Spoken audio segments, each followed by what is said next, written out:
No hay límites ni fronteras. No hay tiempo ni espacio. Simplemente, la radio siempre está. Radio Sónica. Radio Sónica. 24 horas. 365 días. Conectados a través de la web.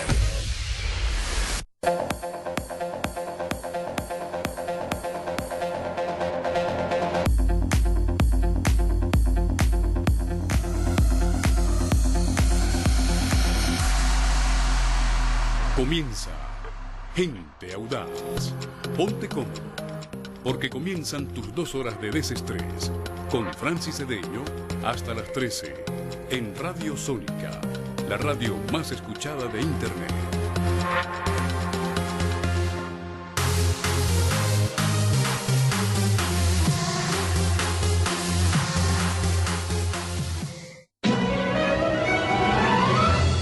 Julito, ¿qué vamos a hacer esta tarde? Como todas las tardes, Marta. Apaga el televisor y prende la radio. Bueno, y a preparar el mate, entonces así no te pones pesado, carajo. ¡Ay, me caí, Julio, me caí! Steven Spielberg presenta...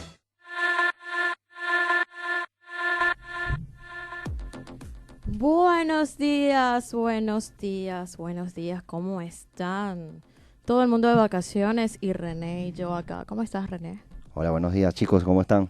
Bienvenidos a Gente Audaz. Sí, hoy vamos a darle la bienvenida a nuestra productora Eriagne Serpa. Eriagne Serpa. Sí, y a nuestro Camilito, que tiene una cara de sueño. Camilito, ¿qué hiciste anoche, Camilo?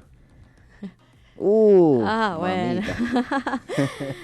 Bueno, hoy tenemos un programa súper especial, Sábado de Gloria. Eso es. Gente Audaz se complace en tener a un invitado de lujo. Bueno, yo estaba muy pequeña cuando pasó todo esto, pero los argentinos, ¿qué argentino no recuerda el gol que le marcó Diego Armando Maradona a la selección de Inglaterra en junio de 1900? Vamos a ver si te acuerdas. ¿Cuándo fue, Camilo? ¿Te acuerdas? ¿No? Rodó. ¿Ah? No había nacido, dijo. No, bueno. Bueno, fue el gol del siglo. Y pues que es el destacado periodista Víctor Hugo Morales inmortalizó este momento con su impresionante voz y su pasión por el fútbol. Uruguayo de nacimiento y argentino de corazón, Víctor Hugo llega a tierras porteñas en la década de los 80 para apoderarse de la locución deportiva, el periodismo de criterio libre y, ¿por qué no?, generar un poco de polémica. Porque es tan audaz como este programa, vamos a darle la bienvenida a Víctor Hugo Morales. ¿Cómo estás? Hola, ¿qué tal? ¿Cómo les va? Es un gusto saludarlos. Buen día. Buen día. Bueno, sabemos que hoy es sábado de Gloria. Gracias por aceptar la invitación. Y hoy vamos a hablar de todo un poquito sin censura. ¿Qué le pareció la derrota que tuvo Argentina frente a España? Y muy dolorosa. A veces los equipos se desorientan como uno en la vida. Empieza a salir algo mal y el comportamiento hace que las cosas todavía vayan empeorando, y esto puede a veces ocurrir con el colectivo. Yo creo que fue un ataque generalizado del equipo que no tiene ninguna relación con lo que verdaderamente es, y que esto hizo a España, que de por sí está muy bien, lo hizo todavía un equipo más importante, y ahí se generó una distancia absurda que no existe en la realidad y que seguramente el Campeonato del Mundo va a demostrar que no es así, que esto fue lo que verdaderamente podemos llamar un accidente que han vivido todos los equipos del mundo. Claro. No nos olvidemos que Brasil perdió por 7 goles la final del Mundial en su propio estadio. Sí. Con lo cual, estas cosas ocurren. A la Argentina ya le pasó, le ha sucedido a Uruguay contra Dinamarca en el 86, le ha pasado a España contra Dinamarca en el 86, le ha ocurrido a Dinamarca a su vez, le ha pasado a todos los equipos prácticamente en el mundo tener un episodio negro. Bueno, este es un episodio indudablemente muy complejo para el fútbol argentino, y ahí está la tarea que tiene que hacer el director técnico para salir de esto que no es un callejón sin salida, pero sí es un lugar muy empedrado de dificultades. Claro, como que me mejore un poquito lo que son las estrategias a la hora de jugar, que es lo que a veces pasa con la selección. Yo le voy a pedir un poco más de retorno. Yo que debo confesarle que soy un poco sordo y además este teléfono, porque en el celular de mi mujer, que ahora se lo llevó, yo estaba hablando bastante bien con otros colegas. ¿Y ahí me escucha? ¿Ahí nos escucha? Un poquito mejor, díganme. Ahora sí, que yo le estaba diciendo que es como que parte que falta como estrategias a la hora de jugar, que le falta a la selección de Argentina, como que ensamblar los equipos, el equipo bien, como para llevar un buen grupo al mundial. ¿Qué cree que le hace falta a la selección para que esté todo perfecto en Rusia 2018? Sí, estando bien Messi, además, cosa importante porque veo que claro, tiene algún dolorcito todavía que le impide jugar hasta en el Barcelona. Estando bien Messi, me parece que se completa un panorama de jugadores que tienen mucho traqueteo, que a la hora de la ultimísima verdad de cada partido del Campeonato del Mundo van a estar en un rendimiento como el que tuvieron en el Mundial pasado. Fueron subcampeones del mundo, en medio de muchas críticas que se le hicieron al equipo, pero fueron segundos en el Mundial. Perdieron por un penal que no les dio el árbitro y perfectamente pudieron ganar, o por un tiro de Messi que pasó a centímetros del palo. Sí. Debieron ganarle a Alemania a la final, fueron mejores que Alemania. Y estamos hablando de muchos de los mismos jugadores, alguno puede haber sentido el traqueteo de los años, pero a mí me parece que la base del equipo es excelente y para nada cuenta en mi ánimo con vistas al Campeonato del Mundo lo que pasó con España. Bien. Sí, bueno, ahora se viene, esperamos que la tercera sea la vencida, porque aunque nosotros somos venezolanos, tenemos mucho aprecio a la selección. ¿Y cómo ha visto la selección de Venezuela de un tiempo para acá? Yo creo que tuvo un crecimiento formidable, es el seleccionado que más creció en América Latina. Pasó de ser el equipo a derrotar fácilmente por todo el mundo, a ser un equipo con muchas pretensiones hasta de clasificarse, cosa que podría haber conseguido sobre todo en la otra eliminatoria. Ahora están un poquito en transición, esas cosas las viven todos los países. Tuvo una generación que hasta hace 5 o 6 años, me parece que un poquito menos, hizo de Venezuela un seleccionado tan competitivo como la mayoría. Hay un primer escalón en América que ocupan Argentina y Brasil, después viene un segundo escalón de Uruguay, Paraguay, ahora se había sumado Chile, y los demás, Ecuador, Venezuela, Perú, se disputan el derecho de estar en ese segundo escalón, y yo creo que Venezuela estaba perfectamente ubicado en el segundo escalón ya.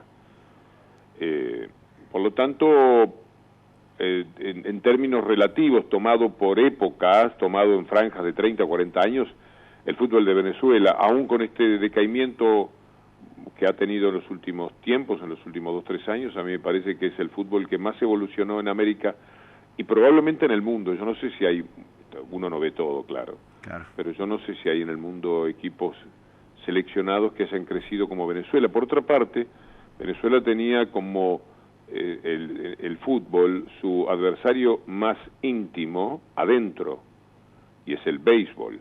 Sí, total. Cuando yo iba hace 20 o 30 años al fútbol a transmitir en Venezuela, alrededor de los estadios había chicos tirando con un bate de béisbol. Es decir, no era el fútbol el deporte más popular.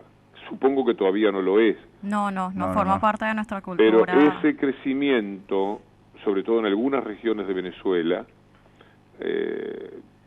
ha permitido que la cultura del fútbol sea mucho más amplia que la de otra época. Claro. Incluso lo mediático internacional ayuda, porque lo que el venezolano ve, como cualquier parte del mundo, todo el tiempo por televisión, suele ser fútbol. El béisbol de los Estados Unidos ocupa una franja del año. Es cierto. Pero el fútbol está todo el año. A mí me parece que, por ejemplo, en Cuba también, yo estuve recientemente un par de veces en Cuba, y me da la impresión de que hablan de fútbol y entienden de fútbol y están apasionados por el fútbol muchísimo más que hace 30 años. Sí, eso es verdad. Eso es verdad. Sí, de un tiempo para acá, y bueno, nos toca ahora apoyar a la selección argentina, que también. Pero es un deporte muy lindo, pero antes era fútbol para todos, ahora es para algunos. ¿Qué opina de eso, de ese que ahora no hay que pagar para ver algunos partidos de fútbol acá en la Argentina? Ya no es gratis, ¿ves? Sí. La Argentina tiene una mafia periodística que se ha hecho cargo del país.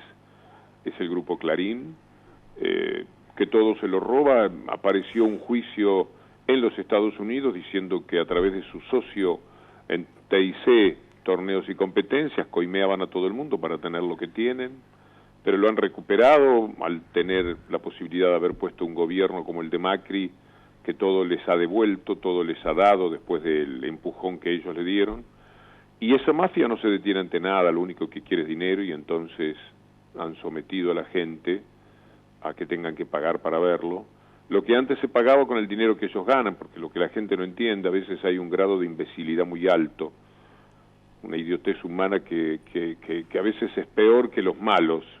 Está el diablo, pero también está la idiotez, y a veces yo le tengo más a la estupidez que al propio diablo, porque lo que se pagaba por el fútbol por parte del Estado es lo mismo que ahora embolsan Clarín, Nación y la mayoría de los medios por hacer la publicidad que antes el gobierno anterior hacía en el canal oficial con la transmisión de fútbol.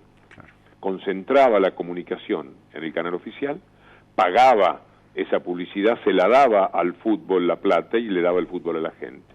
Ahora tomó ese dinero, se lo quitó al fútbol, se lo dio a los privados, y los privados le pagan, poco a poco le van a pagar migajas, o no tantas migajas, le van a pagar al fútbol gracias a lo que el Estado evaluó el fútbol lo que corresponde, pero lo van a ver los que lo puedan pagar. Es típico del neoliberalismo, típico de las élites que ni siquiera registran a los pobres. ¿Acaso el mundo no vivió sin televisión hasta hace 60 años?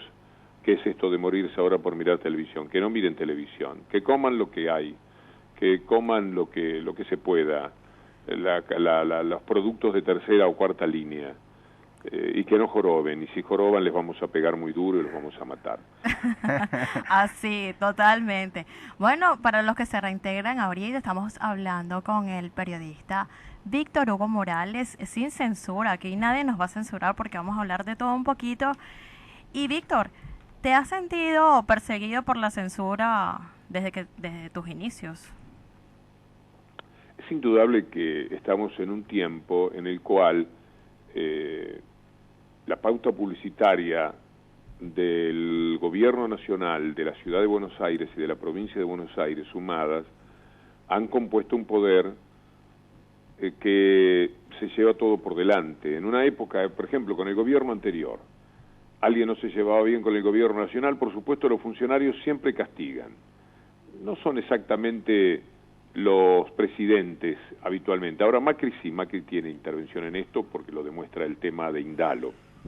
Pero en general se trata de funcionarios menores, de secretario de comunicaciones, etcétera. Se enoja con tal medio porque criticó tal cosa y le quita la publicidad o se la paga a las cansadas y complica el medio. Eso determina que la radio se enoje con la persona que ha comprometido ese capital. Claro. Y quiere manejar la agenda para no correr ese riesgo. Para manejar la agenda tiene que tener bajo control a los periodistas. Tenerlos bajo control no es necesariamente decirles qué es lo que tienen que decir, sino tomarlos porque saben lo que dicen. Claro. Pero ¿qué pasaba antes?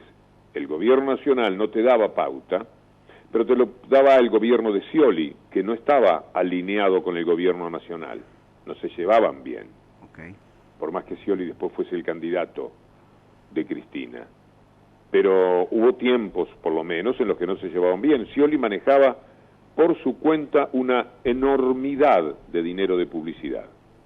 Y tenía allí mucha gente que no se llevaba bien con el gobierno nacional y que estaba recibiendo dinero de la provincia.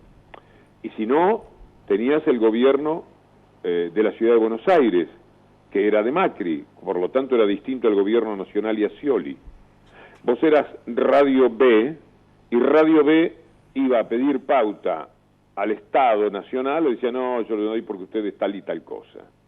Iba al gobierno de la ciudad, el gobierno de la ciudad miraba con simpatía justamente lo que los otros miraban mal, y te daba. Las preferencias. O ibas a Scioli. En este momento, lo dramático para el periodismo es que toda la pauta, toda está en manos de la misma gente. Entonces todo lo dominan ellos. Yo estoy en C5N. En C5N tienen problemas, no le dan pauta, entre otras cosas, pero fundamentalmente porque estoy yo y porque está Navarro. Y todo el tiempo, y ustedes tienen Navarro, ¿qué venís a pedir pauta aquí? Entonces es un juego de poder, en el cual también el poder mira cuánto daño le hace lo que sistemáticamente dicen desde ese canal, o por lo menos en algunos horarios. Y por ahí andan. Rodríguez Larreta ha puesto en C5N el dinero que ustedes no pueden imaginar. María Eugenia Vidal ha puesto en C5N el dinero que ustedes no pueden imaginar, pero Macri no. Entonces, la pelea es más con Macri. Claro. Así fue mientras yo estuve, mientras estaba en el canal. Hasta que un día, el canal, por distintos motivos, por una persecución de el Diablo Mañeto a los empresarios Cristóbal López y Fabián de Sousa, que por supuesto no han hecho otra cosa que ser empresarios, por lo tanto, tomar todas las ventajas que toman los empresarios, pero, en este caso, los acusan de haber sido proclives al kirchnerismo y entonces sí lo pagan, lo que no pagan otros. Sí, exacto. Lo cual es una verdadera locura propio de este tiempo. Y los meten presos, además, una forma de meter la política en lo jurídico como no debe haber en el mundo ni en dictaduras. Entonces, yo estoy allí y estos tipos, hartos de la situación, ponen a un tal Rosner, al que ahora echaron, creo. Rosner se va a encargar de vender la radio, toma la llave. Le dan la llave a Rosner, y Rosner, que es un tipo que trabajó en Clarín muchos años, es Mañeto. Un tipo que trabajó para Macri muchos años, es Macri. Pero además es de derecha, es cuentas offshore, es, qué sé yo, viven en ese mundo de muchos intereses que están bastante por afuera de los intereses del común de la gente. Y ese tipo dice, mira, yo para empezar, le dan la llave y dice, haz lo que quieras y lo que quieras. Entonces el tipo va y me echa a mí. ¿Por qué? Porque con este tipo yo no tengo manera de ir a conversar con el gobierno para que me permitan vender la radio. Claro. Con este tipo diciendo los disparates que dice todas las tardes, Mañeto no me va a perdonar de ninguna manera nada. Y entonces me echa. Esta es la historia. Ahora, ¿de qué manera actúa el poder? De la que la estoy explicando. Me fui un poquito largo, pero creo que valía la pena. No, por favor. Y ya que está hablando de C5N, ¿es cierto que vuelve a C5N? Si ustedes tienen algún dato al respecto... Se lo estamos preguntando. Por eso. Me lo hagan llegar. Desde el primer día que me fui de... No, del primer día no. A mí me echaron el 11 de noviembre. En diciembre... ya yo escuchaba rumores de adentro del canal, te van a llamar. La gente se entusiasma, uno tiene sus hinchas, sus amigos. Muchos. Bueno, ahora no está Rosner. Podría ser un gesto coherente que, no estando el que a mí me echó, pensaran en mí. Podría ser, pero esto es lo que la gente elucubra sin que haya prácticamente nada. Aquí hay que sentarse a conversar millones de cosas en caso de que ellos tuviesen interés de mi retorno. A mí, básicamente, poder servirle a la gente lo que yo creo del periodismo, a mí me da gusto. Cuanto más uno pueda ocupar un espacio, mejor. Más, si TN me quiere dar un par de horas para hacer un programa, yo las acepto y voy y hago lo que quiero, lo que se me antoja. Claro, la gente, usted es como la voz del pueblo, la gente los hay que argentinos ocupar espacios, hay que ocupar espacios. Los argentinos se identifican con usted. Hay que estar. Yo tengo dos caminos, uno seguir dando pelea, y otro refugiarme en la delicia del olvido. Cosa que cada vez que se presenta la ocasión, fantaseo con eso. Yo no tengo ningún problema con el olvido y con salir del mundo. Bien. He sido bastante conocido, le debo a la vida millones de veces más de lo que la vida me debe a mí y a la gente. Por lo tanto, yo no... Pero mientras tenga posibilidades, herramientas para pelear, me gusta pelear, porque es mi naturaleza. Bien. Es lo que sé hacer. Mal, bien, regular, con errores, con contradicciones, con todo lo que atañe a la vida de los periodistas. Pero con una frontalidad y con un sentido de la decencia que a mí me permiten mantenerme muy orgulloso de mi vida. Y ante todo ser humano, obviamente. ¿Cómo? Y ante todo ser humano. Para ser buen periodista hay que ser buen humano. Yo trabajo para mejorar siempre como persona, en los temas culturales que tenemos que superar, en la generosidad con la que tenemos que intentar vivir, en el aprecio por el trabajo de cuanto colega está cerca de mí y en la valoración que tiene la gente del derecho fundamental a la información. Perfecto. Si tuviese la oportunidad de ser la voz de muchos argentinos, como sé que es, y en persona tendría que hacerle 3 peticiones al presidente Mauricio Macri, ¿cuál sería? ¿Qué le diría? ¿Cuáles serían esas 3 peticiones? A Macri empezaría diciéndole, usted sabe que yo sé que es un mentiroso, porque usted mintió sobre mí, lo cual no necesito la prueba de que usted miente sobre otros temas, pero además usted es mentiroso por lo que todo el mundo sabe, porque no ha hecho otra cosa en su vida desde que es candidato a presidente, no ha hecho otra cosa que mentir, ni hablar cuando se convirtió en presidente. Ha mentido todo el tiempo. No es necesario recorrer ese camino porque hasta sus adeptos lo saben. Le diría que es un mentiroso, que es un gran cínico, que es un servil del poder real, pero que él lo integra también. Él es una persona que sirve a Mañeto, que sirve al Grupo Clarín, pero al mismo tiempo se sirve a sí mismo. Le diría que le ha hecho un daño enorme al pueblo, enorme, ya innecesario, porque el capitalismo daña mucho a la gente. El capitalismo es muy duro de sobrellevar y es lo que tenemos instalado para siempre. Es más fácil ir, para mí, pensar que puedo volar a la luna es más fácil que pensar que el capitalismo se va a terminar alguna vez. Bueno, vivimos en el capitalismo, hay que ponerle un dique, hay que ponerle algún antídoto, hay que mejorarlo, humanizarlo un poco, por lo menos, atender a los más vulnerables, como en un campo de batalla. El capitalismo deja muchísimos heridos, algunos directamente los mata. Bueno, curar a los heridos, pasar un trapito por sus heridas, darles un poco de agua, darles un poco de comer, mantenerlos un poco vivos y no dejarlos morir. Eso es lo que se puede hacer dentro del capitalismo y eso es lo que han hecho los gobiernos que intentaron un camino de mayor inclusión en estos años en América Latina, lo de Chávez en Venezuela, lo de Lula en Brasil, lo de Evo en Bolivia, Correa en Ecuador, el gobierno del Frente Amplio en Uruguay, los Kirchner en la Argentina. Esto es lo que se intentó, ir al campo de batalla y en lo que es una derrota permanente con un ejército muy poderoso que nos mira desde la loma, tratar de recoger a los más vulnerables, a los que podemos, bueno, y en la metáfora que estoy intentando utilizar, permitir caminar. Claro. A esos heridos, Macri viene y les da el tiro de gracia en vez de recuperarlos. En vez de llevar un poco de agua y un poco de alimento, lo que hace es caminar por el campo de batalla dándoles un tiro en la nuca.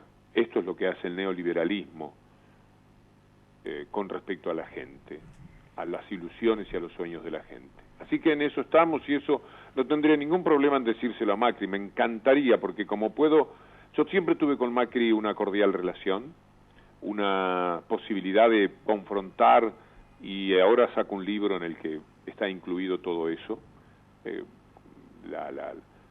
La cordial relación que teníamos es el político con el que más veces tuve almuerzos públicos, es decir, públicos en el sentido de que había funcionarios de él y alguna persona de la radio que yo llevaba. Lo conocía de boca, me había parecido auspicioso una parte del trabajo que hizo en Boca, y ahí se generó una relación que tenía cordialidad y distancia. La distancia política inevitable.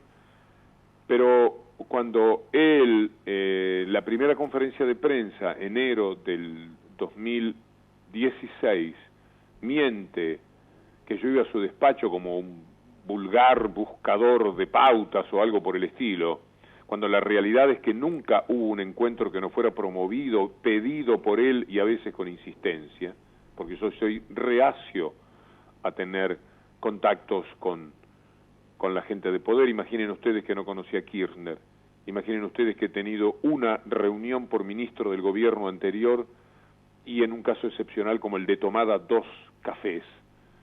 Es decir, yo no tengo tendencia a ceder mi tiempo porque le tengo miedo, mucho miedo, al afecto que la gente me pueda deparar y que eso me condicione. Entonces, cuanto más distancia, mejor. Basta con los afectos que tomamos intuitivamente, por lo que leemos, por lo que escuchamos. Si encima uno va y toma contacto. Así que Macri, por su cuestión futbolera, estaba más cerca de mí. Pero como mintió, y como políticamente siempre lo combatí, aun cuando teníamos una cordial relación, y como políticamente ahora ha hecho el daño que ha hecho, yo no tendría ningún problema en decirle a Macri las cosas que les estoy diciendo a ustedes. Claro. Perfecto. ¿Y usted cree que el socialismo en América Latina va en ascenso o en descenso? ¿Qué nos puede decir del éxodo masivo de los venezolanos en diferentes partes del mundo debido al colapso de la economía proveniente de un modelo socialista? El comentario no lo pude comprender, lo intuyo. Decime cuál es la pregunta que tengo que responder de la manera más clara. ¿Cree usted que el socialismo en América Latina va en ascenso o en descenso? Bueno, son 2 preguntas en una, ¿no? ¿Y qué nos puedes decir del éxodo masivo de venezolanos a diferentes partes del mundo debido al colapso de la economía proveniente de un modelo socialista? La pregunta es, ¿qué opino de los venezolanos que se van a distintas partes del mundo? Sí, que ha habido un éxodo masivo. Sí, y esto sucedió también en el 2001 con la Argentina y, bueno, yo recuerdo épocas en las que Venezuela era un destino de salidas masivas de gente, sobre todo de Uruguay y de Argentina, cuando explotó lo del petróleo en los años 60. Yo creo que salen muchísimos que tienen posibilidades de vivir de acuerdo a otros parámetros políticos con los que son más afines, Miami, por ejemplo, que en Venezuela. Y que esto lo hacen además como un sentido político, una toma de posición frente a lo que no quieren. En vez de quedarse quizás y votar y participar, eligen ese otro camino. Yo lo respeto.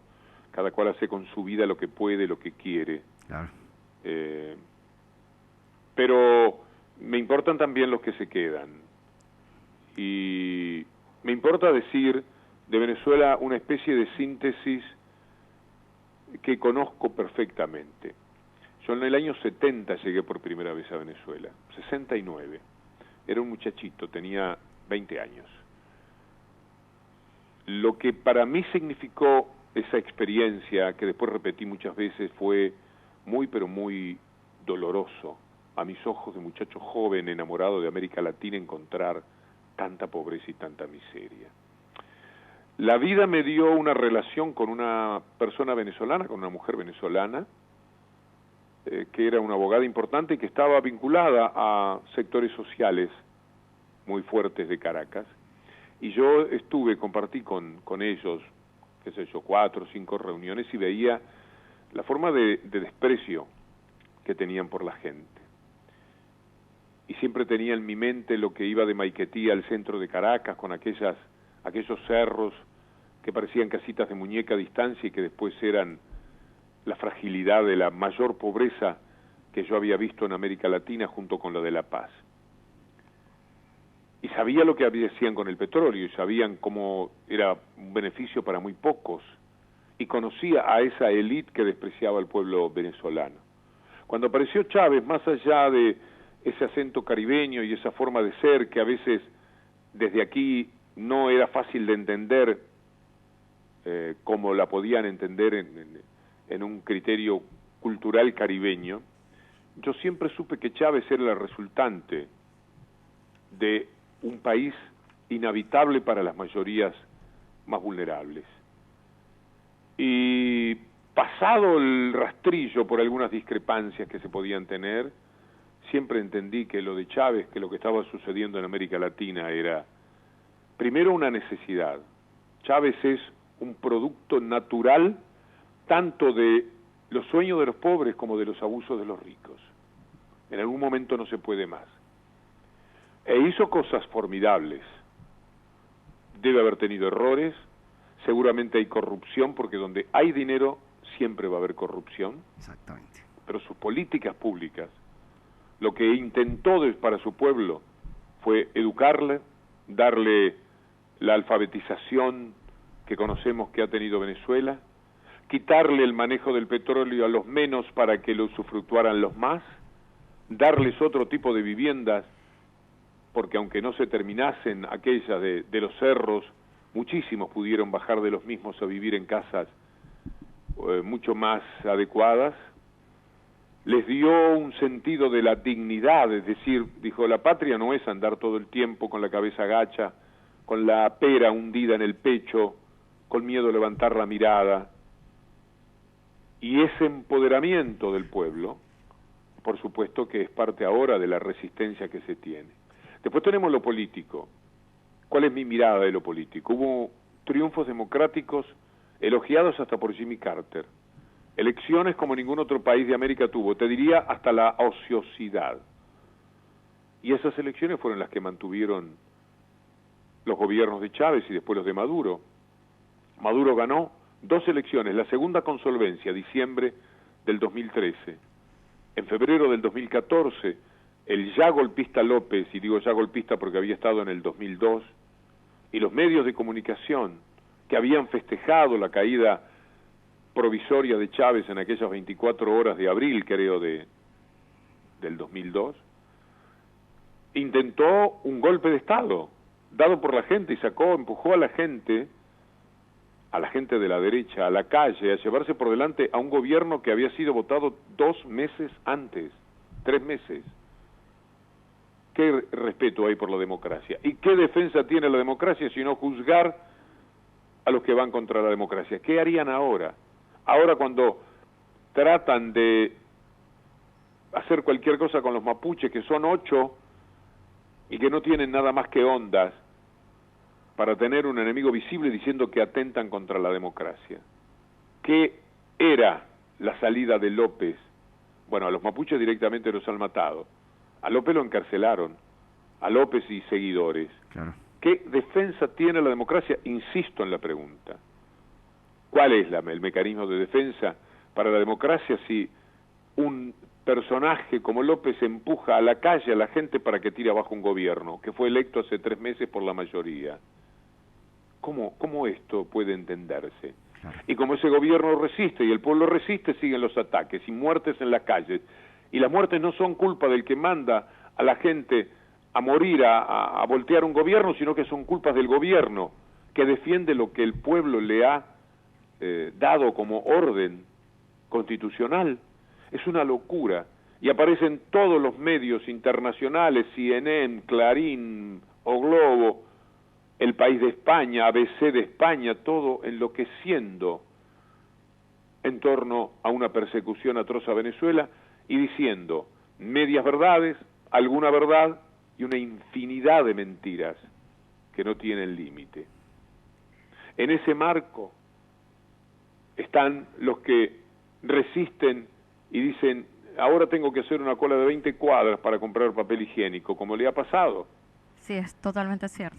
Pero antes también hacía colas y ni siquiera tenía para el papel higiénico. Antes tenía que rebuscármela con diarios. Es decir, hay muchísimos errores, pero también los errores son empujados, impulsados por la locura que instalaron en Venezuela.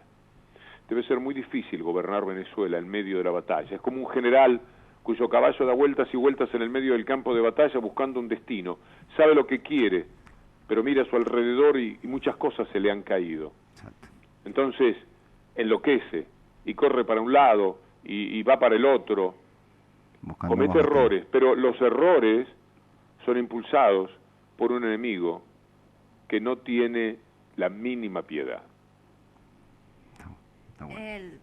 Bueno, estuvimos recientemente en Venezuela y no es un secreto para nadie que está colapsando, y yo creo que los venezolanos están saliendo por necesidad, quizás, no por elección.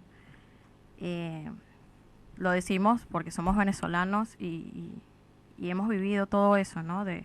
No solamente de hacer golas, sino el tema de inseguridad, el tema de censura a los medios. Ha pasado de todo un poco, quizás fue como que mira, el tema cayendo... el tema de la censura a los medios. Hay un libro que se llama Wikimedia Leaks, de Becerra y Lacunza. Sí, sé cuál es. Que como venezolanos tienen que leer, porque como latinoamericanos. Hay un capítulo, creo que la página 180, o la 80, dedicado a Venezuela, son 30 páginas. Cuando tú hablas de censura a los medios, hay que fijarse lo que los medios hicieron en Venezuela, lo que hacen en América. No es censura estrictamente, es resistencia que los medios, convertidos en las armas modernas de destrucción de las ilusiones del pueblo, hacen. Tú tienes que leer lo que es el periodismo venezolano, que es igual que el argentino ahora, por supuesto, pero tienes que leerlo. Te pido, por favor, que lo lean y que leas en voz alta, en radio. Es una especie no de desafío, sino de invitación cordial, para que tú sepas, cuando dices censura al periodismo, a qué periodismo se trata de ponerle las trabas necesarias para que no haga tanto daño. Es más o menos como ponerle, por otra parte, la mano delante del caño de la escopeta. El tiro sale igual, pero te agujería la mano, por ahí consigues desviarlo de tu cuerpo.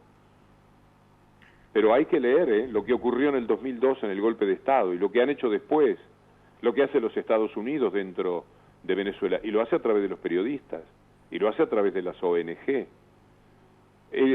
Venezuela es el conejillo de Indias del mundo en este momento, para demostrar que lo que no es neoliberalismo no es válido, es inviable. Está el mundo operando en Venezuela, están los Estados Unidos con la embajada más poderosa. Mira, debe tener 5 veces más funcionarios la embajada de Estados Unidos de lo que tiene en Argentina. Operan todo el tiempo y lo hacen a través de los medios. Cuando tú dices censura a los medios, para mí que te estás comprando el buzón de lo que, sí, a tal medio lo cerraron, es horrible que tenga que suceder, pero fijémonos qué ha hecho ese medio con la mentira y con la devastación de la sociedad. Fijémonos cómo ha colaborado con un golpe de Estado. Estaban en la celebración de abril del 2002, léelo, Globovisión, toda esa gente espantosa, que todo lo quieren para ellos. Estaban los curas, estaban, por supuesto, los empresarios, estaban los políticos de la derecha, estaba López, estaba la madre de López, la dueña de los medios de los López. Estaban todos ahí, festejando un golpe de Estado contra la democracia. Entonces, ¿qué se hace? Sí, tiene razón. No, viva la libertad de expresión, digan lo que quieran, mientan lo que quieran, nosotros acá resistimos. Quítennos todo lo que materialmente pueda ser bueno para el pueblo. En el barrio rico de Caracas que no falte nada. Los supermercados de Caracas, de la zona más poderosa económicamente, tienen de todo, pero hagan faltar todo, retengan el papel higiénico, retengan la cerveza, retengan el azúcar, retengan la harina en los supermercados que están vinculados a las zonas más pobres. Háganlos padecer, que no puedan más, que se harten de hacer colas y de pasarlo mal, y que entonces vengan al pie, vengan resignados a lo que sea, otra vez a la humillación. Es muy complejo Venezuela, sí. Es muy complejo, sí, incluso para ustedes, un tema muy que largo. Lo padecen en carne propia. A veces la condición que uno esgrime de decir yo soy venezolano y por lo tanto entiendo, no es tan buena, porque como cuando uno tiene la nariz puesta encima de un cuadro, mira un cuadro con la nariz y no vas a ver las cosas como el que puede mirarlo a distancia, el que se pone a 3 metros, por eso te ponen bancos a 4 o 5 metros del cuadro para que lo veas mejor. Y Venezuela no se puede ver con la nariz puesta en la frontera o adentro del país. Se puede ver, por supuesto, no le voy a quitar el derecho a nadie, mucho menos siendo venezolano. pero te digo que tomar distancia de estos hechos es a veces mejor. Claro. Y que vivir comprando buzones de ellos, de todo lo que mienten, estamos frente al diablo. Verdaderamente, cuando Chávez dijo aquí hay olor a azufre, estaba hablando del diablo. Sí. Y el diablo es un conglomerado, no es una persona. Cuando yo digo Mañeto el diablo, digo lo Mañeto en la Argentina. Es un conglomerado de poderes que juntos conforman lo que de diabólico uno concibe que puede haber en el mundo. Y el mundo es feroz, está armado por el diablo. El 1% tiene las riquezas de miles. En todos los países manda una élite del 10 o el 15%, se quedan con todo, con los medios, con la economía, con las tierras. Nuestros países de América Latina son una tristeza. Se repartieron las tierras después de Bolívar, de Artigas, de San Martín, etcétera, salieron de reparto. Se quedaron con 1 millón de hectáreas, con 2 millones de hectáreas. Y después dicen, hay pobreza. ¿Cómo podría ser distinto el mundo si uno se quedó con 1 millón de hectáreas y 1 millón no se quedaron ni siquiera con 1 metro cuadrado para vivir? Venimos de una insolencia absolutamente feroz. Transitamos como podemos, pero cuanto más lucidez podamos aportarle a esto, y cuanto más lucha y cuanto más batalla demos, y cuanto menos nos dejemos devorar por ese monstruo que te ofrece comodidad, que te ofrece protección, yo funcionaría dentro del monstruo como un ídolo, funcionaría, no me quejo, claro, soy una persona, debo ser el periodista que más dinero ganó históricamente en la Argentina, pero podría triplicar esa cifra, estando para ellos, trabajando para ellos. No, por suerte elegí de este lado y no me fue mal. Claro. ¿Se postularía algún cargo político? ¿Cómo? ¿Se postularía algún cargo político? La política. Me han ofrecido muchísimas veces, nunca me he postulado, pero me han ofrecido muchas veces política, de alguna forma. Kirchner me ofreció ser presidente de ATC, Macri me ofreció cuando iba a comenzar su gobierno a la salida de Boca la Secretaría de Cultura, Tabaré me ofreció, Tabaré Vázquez en el Uruguay, la dirección del sistema de medios del Uruguay, me han ofrecido candidaturas, no se me ocurriría. ¿Saben por qué? Porque todo este discurso, con sus errores, con sus exageraciones, porque yo sé que soy un poco caribeño en mis modos. Eso está bueno. En mis modos. Con todo eso, es un discurso que a mí me da mucho placer decir, porque me siento muy libre. Yo estoy diciendo esto y soy un tipo libre.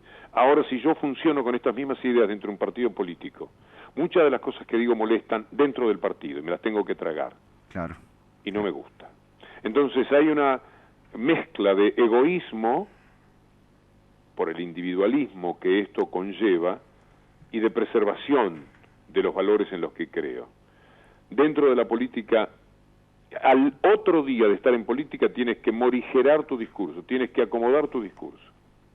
No hay manera de funcionar con el discurso libre de un periodista dentro de la política. Esto, piénsalo, tan solo 10 minutos. Recorre un camino virtual en este sentido y dice, no, tiene razón. Soné si me meto dentro de la política. Ahora bien, respeto mucho a los que se meten en la política. Respeto mucho a los que meten la mano en el barro de la política. Porque finalmente el mundo lo cambia la política. Uno puede hacer política desde el periodismo, participar de esa manera, pero otros tienen que hacerlo directamente en el contacto con la gente. La política es el único camino y el otro es la revolución individual. La del tipo que sale de caño a robarle al capitalismo lo que antes le robaron a él, el que se quedaron pensando seguramente.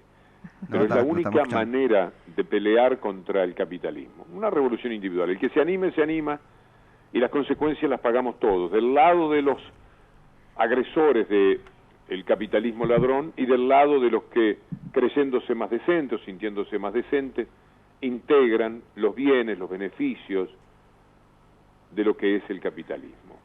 Es una batalla entre el capitalismo y los desheredados del capitalismo. Y vivimos en el azar. Son dos ruedas que giran en sentido contrario. Los desclasados que salen a pelear de la manera que sea por lo suyo y los que están funcionando dentro del capitalismo aún críticamente. En algún punto el azar los encuentra y alguien mata a alguien que surge a nuestra vista como inocente. Este es el logro del capitalismo, porque esa rueda, la que tiene muchísimos más de los que tienen que salir a pelear por lo suyo, por un litro de leche para un hijo, y nunca pensaron delinquir, pero al final lo hacen una vez, roban una manzana, los persiguen, le dan una trompada al puestero al que le robaron la manzana, otro día le dan un palo, un día consiguen un arma y un día lo matan. Así es. Este es el proceso seguramente de muchísima gente. Claro. Ese caudal con el neoliberalismo aumenta. Seguramente en muchísimos barrios y zonas esto ya se siente que es así. Entonces lo que aumenta es el azar al que todos estamos expuestos, mi familia, la de ustedes. Yo estoy convencido de que esto es así, que la única defensa, ya que revoluciones de otro tipo no se pueden pensar porque son inviables y porque matan mucha gente y la matan del lado de los más vulnerables, lo que le queda a la gente es pelear con el capitalismo a como dé lugar, a como se anime, a como se pueda.